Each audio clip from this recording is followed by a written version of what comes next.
Hello, my name is Lee Presser. This is my show. I speak frequently to very interesting people.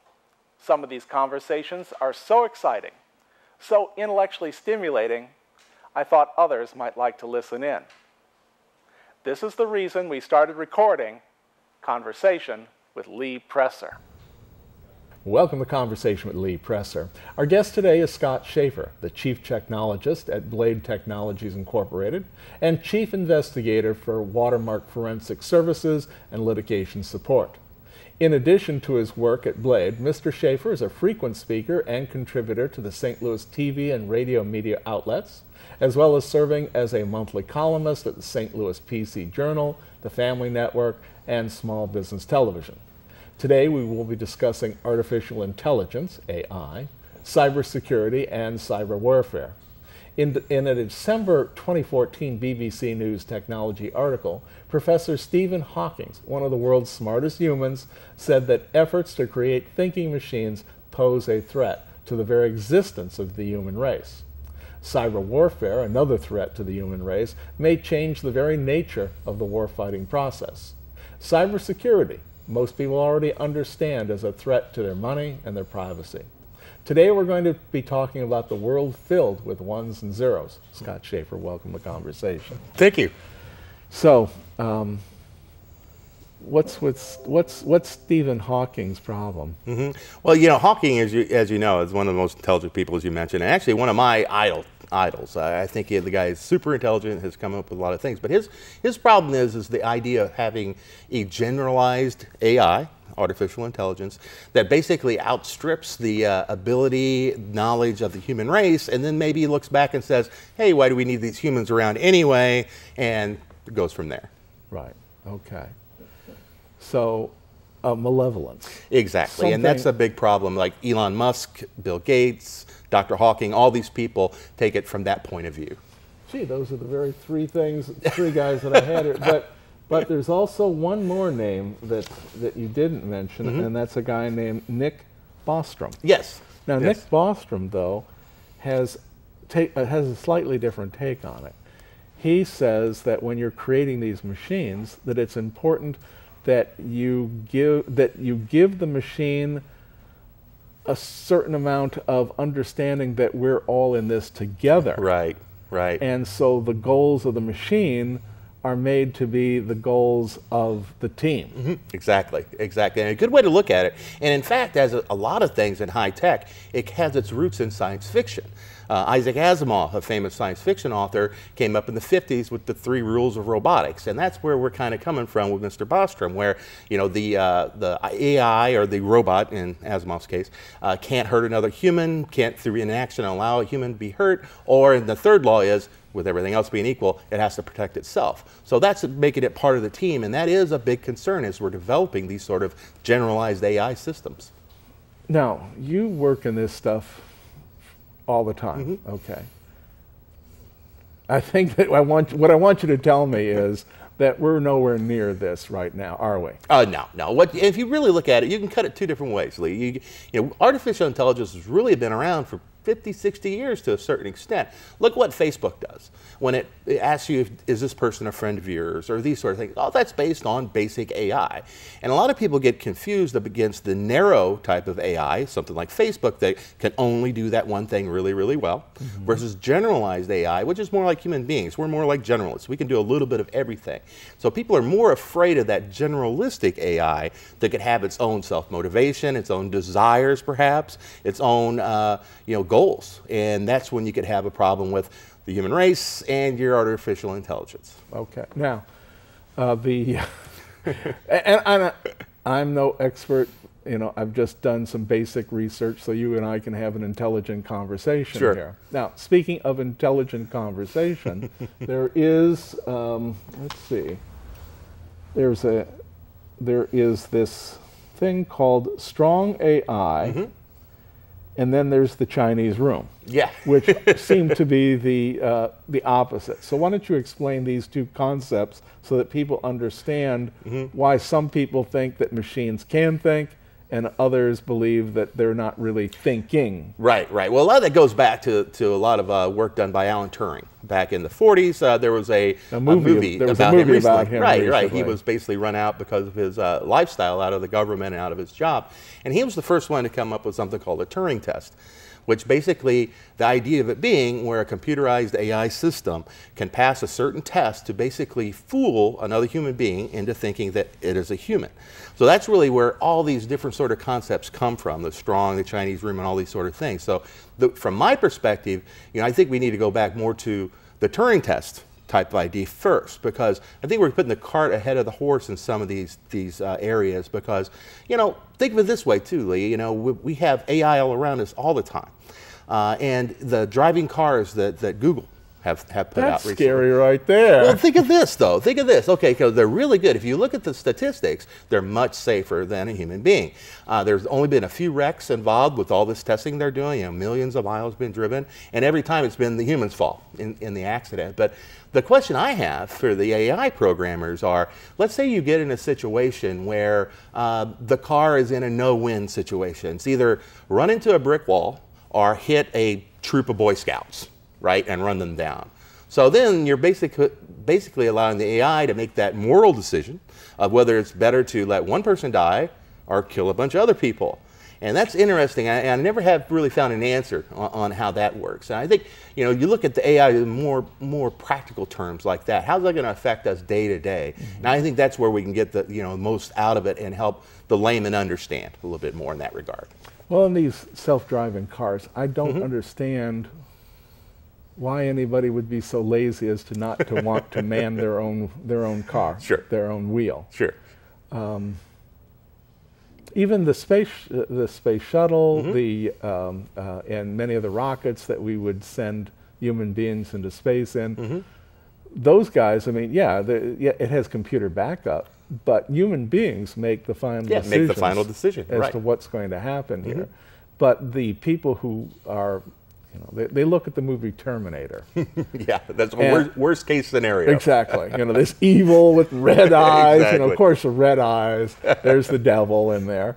And they have these fears that some sort of an intelligence, which again, the Chinese room scenario, as I understand it, is an English speaker is put into a room, and he has Chinese symbols, and then he has the ability to receive symbols from a Chinese speaker, and be able to know which symbol to put back to the Chinese speaker. The Chinese speaker understands the symbol that was handed in and the one that came back, but the person inside the room has no understanding of Chinese, therefore knows nothing. So in essence, is not intelligent. Yeah, that's a great thought experiment. And a lot of that type of thought goes in also to communication with extraterrestrial intelligence. They have that same sort of issue about how do you determine if you do get something that looks intelligent signal, like they had a false positive a while back, where is it just parroting back information, or is it even a sentient AI out there? And that's what a lot of people who work in the SETI world, right, the search for extraterrestrial intelligence, they're more focusing away from organic life forms, more into silicon-based or any sort of AI type life forms out there as being the targets for their search. So it's interesting how it permeates our culture to this point, and how people, as you said, look at it being either super evil or super great. Because you could look at the Terminator scenario, or the scenario where you could upload your brain into an android body and essentially be immortal. And that's the two sides. Now, where the truth is going to be somewhere in the middle, as always. And we're going to see over the next few years, I think in our lifetime, and we're not spring chickens, but I think still in our lifetime, we're going to see some substantial AI advances really, really soon. And again, you have to watch your definitions. So you remember when Deep Blue played Kasparov in chess, and Deep Blue won. Was Deep Blue showing intelligence? Okay, and these sort of things. Google has just let out its artificial intelligence platform to the world. They gave it away last week for everyone else to use it. And what it leverages is big data, which is that's what Google's all about, right? It knows where all the data is. So it's the idea of using that type of AI to be able to tap into gigantic databases. And it's just like if I asked my Windows machine, Cortana or Siri on your iPhone, when you ask it, what's the weather outside? Well, it's not really making an intelligent decision. It knows enough to go out and find the information on the internet, in this case, and bring that information and determine, is this really what Scott wants, and show that to us. So obviously it's artificial intelligence, but it's very, very, very specialized. It only does a few things, and it's based on this big data. So yeah, it's the whole idea of AI, even in the last 2 or 3 years, is really fragmented into all these different types and areas of study. Siri appears to me to be more about selling stuff. You know, a lot of people think that one of the first places we're going to see true AI is being sales assistants. Okay, you know, like the robocalling, these sort of things. Instead of having an actual human being send you emails and do all the sales prospecting, they've got it down pretty well where you, from a sales assistant perspective, where you can create these automated avatars on websites that basically do just as good a job of selling something to you as a human being does. So, well, I recognize that the world moves forward, but I'm not sure I really want to live in that world that you're describing. Right. You know, I mean, what I really like, and this goes back to the word sapience, appropriate judgment. Yeah. That's where human beings are, and we get that from really more face-to-face. I would rather sit here and talk to you like this, because there's a lot going on between you and me. Sure. You know, all this facial stuff, body language, you know, the temperature around us, and all that stuff. And there's a lot of communication that I'm sure you have many friends and workers who are like, this is all they know how to do. You know, exactly. this is their communication. This seems so lame to me by comparison. And there's so many young people that don't even know how to do this anymore. That's right.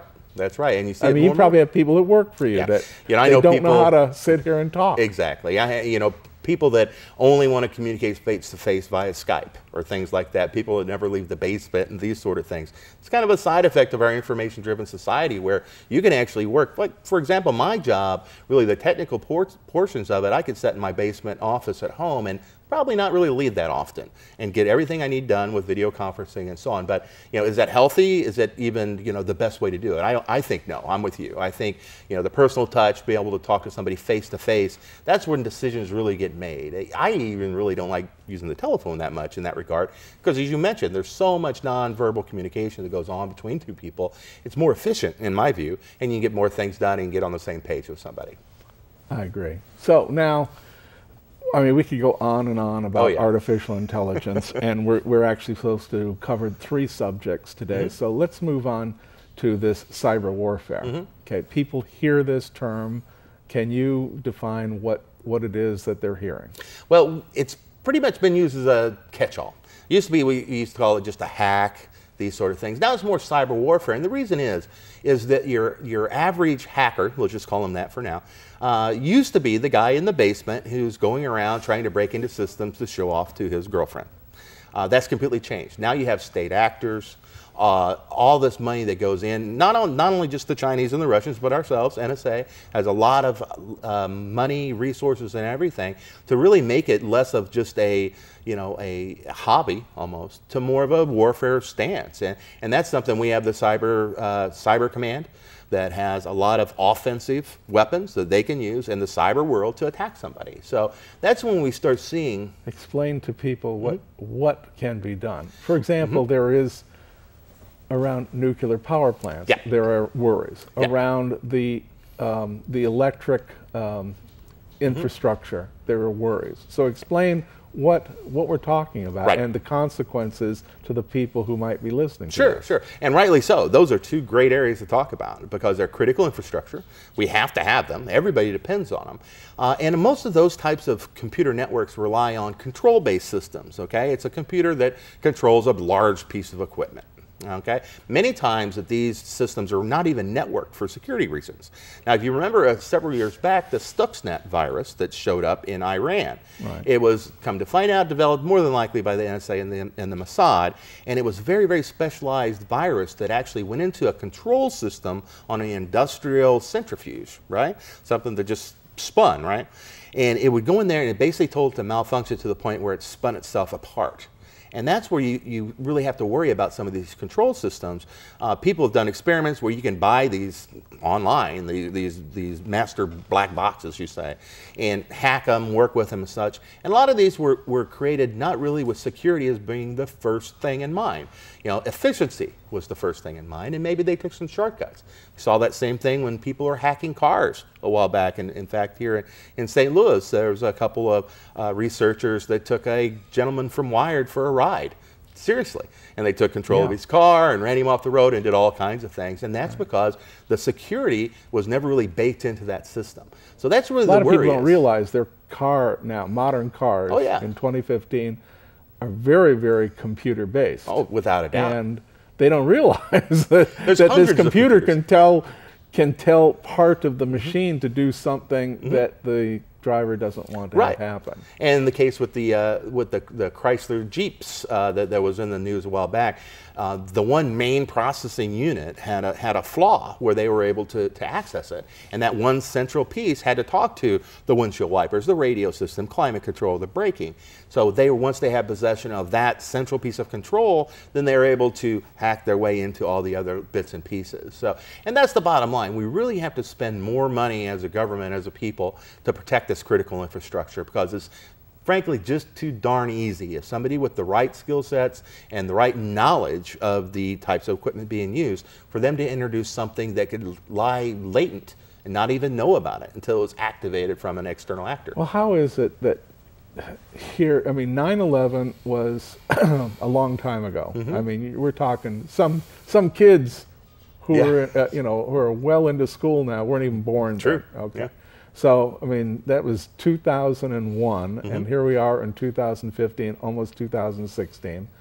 And we still haven't got this figured out. I mean, you would think that this would be like priority kind of stuff. You would think that would be a focus. Now, to the what the government's done, they have put a lot of more critical infrastructure protection in place, rules and regulations to be able to control things like the power grid and public utilities.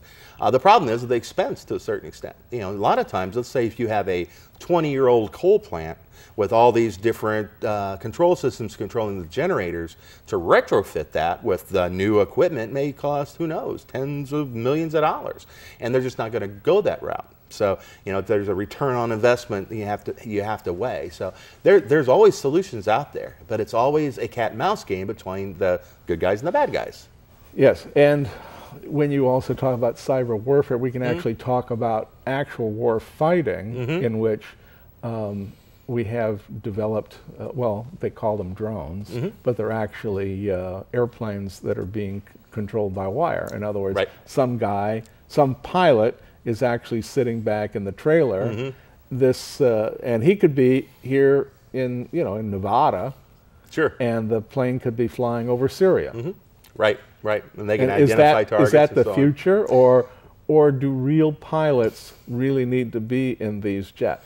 Well, that's a great question. I think the future, I think we're in an intermediate step now. The future is going to be completely autonomous vehicles.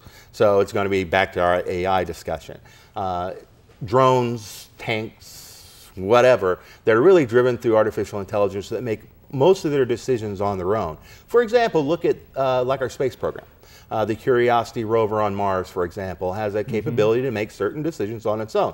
Now, NASA can say, hey, go over there and look at that rock, and it'll say, okay, it'll plan its route and so on and so forth many of the time. Same thing we saw with the New Horizons spacecraft. Since it's so far out there, it had to make some decisions on its own. So we're well down that path till we have autonomous pieces of equipment that can do this for us. And then we're kind of in that Terminator scenario a little bit, and that scares a few people.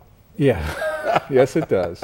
But, so war actually comes down to, as always, to the guy who's able to build the best equipment and have the best industrial capacity. Right, at the right time in the right place, exactly. Right. And I think, our next time we have a war, there will be a huge cyber component, if not just completely a cyber war. Some people feel it's already started. You think about it, we've had pretty much know that the Chinese have come in and hacked some of the federal government systems. Well, yeah, they're supersonic jets. Yeah. They're new. What is it? The J-1 or something like that. Looks suspiciously like the F-35. Yeah, these sort of things, right? Which means that they actually went into the memories of the companies that built these things and just grabbed all this information. So they didn't have to spend billions of dollars on research. Sure. And they have the industrial capability to manufacture. Right, right. And that's the thing, because more and more, and you just think about if that happened 50 years ago, that a bunch of armed individuals showed up at a company and put a gun to a guy's head and took the blueprints out of the drawer and took off. Well, I think that would have been dealt with a little bit differently than the way we deal with, the state actors doing cyber warfare. But really, not to fault the government too much, because what are you going to do? I mean, you want to get into offensive cyber operations, which we have that capability. We have the capability to attack other nations attacking their technological infrastructure using weapons that we've created. So it's kind of not analogous, I think, a lot to the 50s when we had the Cold War and the arms race. Well, perhaps we're just too interconnected. I remembered at Scott Air Force Base when I was stationed there that those computers weren't hooked up to the internet. The only way you could access the information was through a satellite, which was highly encrypted. Of course, if your enemy has the ability to get access to the satellite and be able to draw data out, okay. But it's so much simpler for some guy in North Korea when he's got a wire that just goes right there. Sure, absolutely. And that's the thing. The term's called air gapping. When you have a computer that's not on the internet or any network, there's a gap of air, right, between the computer and the networks. But there's still ways to get after that, too. There's been the Stuxnet situation again back in Iran. Those machines were air gapped as well. They weren't plugged into the internet. Somehow that virus got on that system. Didn't you and I discuss this the last time you were here? Maybe. Where people would throw like USB drive. like a little, I think I've got one right here, a little. So, So it's just there, and it's like. Just toss it down there. Right there in the parking lot, and some guy goes, wow, what's that? And then they go and they check it. Yep. And that's all it takes. And that's all it takes. So people, don't do that. If somebody finds something in the parking lot, don't put it into your computer, unless the computer is one of these throwaways that you don't care about. Exactly. I use that not trick. Connected. I use that trick all the time when we're doing security audits and so on, just to see how aware a security. And how often does it work? 100% of the time. People always pick it up, and it eventually will get put into a computer, guaranteed 100% every time. It's one of those What about things. the second time? Hopefully the first time, that's one of the reasons I do it as an educational exercise, so people think about that going in, because, really, cybersecurity to a certain extent nowadays is really focusing on securing the human, not the computers. We're pretty good at securing the computers. But if you have a bad password, you're a problem. If you pick up USB drives off the street and put them in your computer, that's a problem. Yeah. If you go to websites and say, yeah, sure, I'll download this, this, and this, and not knowing what it is, that's a problem. So really a lot of cybersecurity nowadays is based around social engineering, where we fool people. It's like the old-time con game, the old-time grifters, right? Where we fool people into doing things. I have a close friend and business associate. That's what he does as a security auditor. He'll go to a bank, and he'll talk his way into the bank and talk his way behind the counter. And then he'll hide little tiny cameras. Nobody ever questions them. Well, just the other day, email. I mean, you talk about fooling people. I got an email that said that I had to set up some sort of a passcode for my cell phone. Right. Okay. And I'm like, huh? And so then I talked to my wife about this, and she's like really suspicious now. Like, what is this? So I go to a call from my cell phone. What is it, like 511 or something like that, to get AT&T, and it's like, you need to set up a passcode.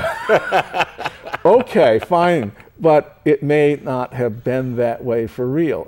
You could have gotten this email that says set up this passcode. Sure. You go through a process. It looks like the email has come from AT&T, but if you look closely at the address, it may not actually. That's where you really get it if it doesn't look right. So you did the absolute right thing. In the last 5 minutes, let's talk about banks and emails and things like that, Sure. and what people should look out for. Yeah, just if you get an email from your bank that asks any questions about wanting any personal information, it's more than likely 99% false, somebody trying to get your information. And Lee, you did the right thing. Yeah, phishing. Phishing, exactly. Right. And a lot of times it's also spear phishing, which is a phishing attack that's just directed at a certain individual. You know, for example, if we talk here and you happen to mention, on the side that you have an account at, U.S. Bank, right? Well, then I know a little bit more about Lee, and you're a public figure, so I can figure out your email address, and I can craft a spear phishing message just for you that went to you that looks really, really good to try to fool you. But you did the right thing. You called the bank. You can't beat that. Anytime anyone's asking these sort of questions, it's probably not true. Pick up the phone, make that call, find out for sure. And then they'll tell you, don't do it. Don't do it. Whatever you do, don't click that. Right. Now, I mean, I've got, and I save these, I saved all these messages that come in, and I have this one file that I put it into. But I mean, after you get enough of them, you really, you look at something that, I know that. That's a bad email right there. Or don't click on that. What do you think, I'm stupid or something? And yet I just talked to people who, a guy who told me that his daughter-in-law had sent $500 to a Walmart in Canada. Well, that's the thing. They wouldn't be doing it if it wasn't working.